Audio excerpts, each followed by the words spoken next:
Hey, it's your buddy Peace and Harmony with you here today. We're zooming in on the second part of the video. I apologize, there were some technical difficulties, and we are focusing in on the experience of when love really becomes an addiction. The experience of narcissistic charming, psychopathic charming, where one is being charmed, beguiled, deceived, and conditioned into becoming addicted to a mind-altering, a mind and emotion-elevating relationship with a narcissist or a psychopath.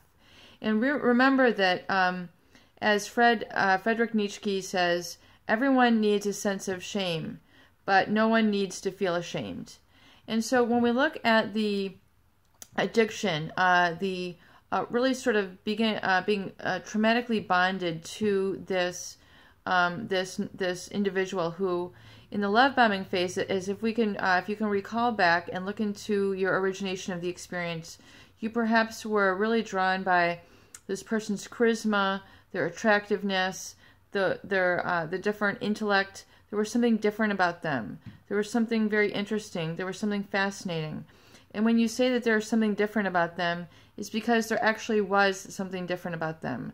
A narcissist and a psychopath are different from perhaps the masses of society in that they tend to have an inflated sense of self, which means an aggrandizing sense of self-importance, coupled with a lack of empathy, which means they're not able to understand, relate to, acknowledge, or validate the feelings, needs, wishes, and desires of another. So in essence, they are different from the ordinary person. They are, they are outside of, the typical person or what you might anticipate or expect of behavior, treatment, and communication style than the usual person. There is something different about them because they are different. A narcissist and a psychopath, if we look at the DSM-5R, diagnostic statistical manual that is utilized by mental health professionals to diagnose and treat individuals who have mental issues. We're not going to say mental illness. We're just going to say challenges, etc., that cause suffering, destruction, or issues with other people. We look at this as what they call the cluster B or personality disorder. And this love bombing phase is really, where they're able to come across as really kind of a godsend to you, where they seem so different. They're beyond compared to others. So you tend to be really drawn to them for a very specific and unique quality. And so then they become programming you in terms of this heightened cocktail of neurochemicals.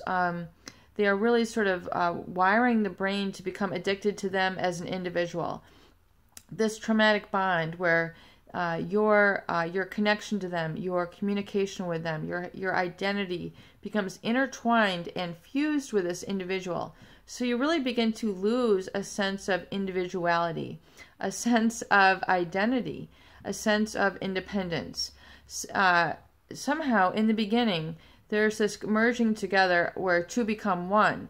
But what's really occurring is you are becoming so enmeshed, so bonded with this person, that you're in essence becoming, there's a violation of boundaries or healthy separation between yourself and this person, where in essence you become an extension of them. And you're reacting to them constantly reacting, believing the things that they say, the sweet nothings, the nicknames, the euphoric conversations, the euphoric foreplay, the vision for your future together. Perhaps they could be taking care of you in a very special way, taking care of you emotionally, taking care of you physically, taking care of you financially, where you've got this then, merging together, which, had the outset or origins of seemingly a healthy relationship, but hitherto getting into the relationship, you realize that there's other things going on. This person isn't always honest with you. This person might be doing things behind your back, talking negatively, or seeking other relationships, not being there for you but instead presenting a mask or a false persona to you, when in essence there's a lot of other stuff going on behind the surface, behind them, etc. This love bombing becomes an addiction. And so in essence, you really aren't just in love with them, you're actually in addicted, bonded, people experience it as a stuck or I'm losing myself state. So realize this to be what it is.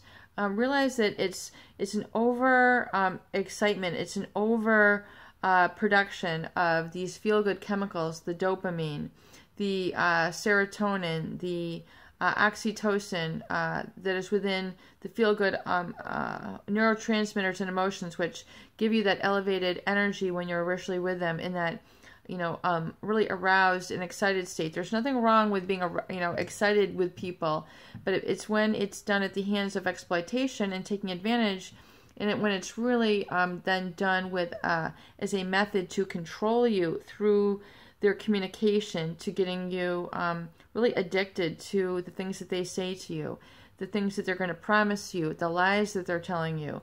And then you find out that they, in essence, are not the people that they say they are. They're not people of their word. They are actually doing something negative, toxic, and planning a devaluation and discarding of you behind your back, which you did not deserve. It's just a deliberate pattern that they tend to create in their relationships. So, coming through that is first the awareness, realizing what has been done, taking ownership for the fact that you now are going to pull back and create healthy boundaries for yourself in relationships where it's okay to say no. I really do not want to tolerate being abused anymore. I do not want to exist in this addicted, out of control state where I feel like I'm less than, I'm no good, there's something wrong with me. The harder I work, I don't seem to get anywhere with you. It's because you're trying to perpetuate an addiction rather than a relationship.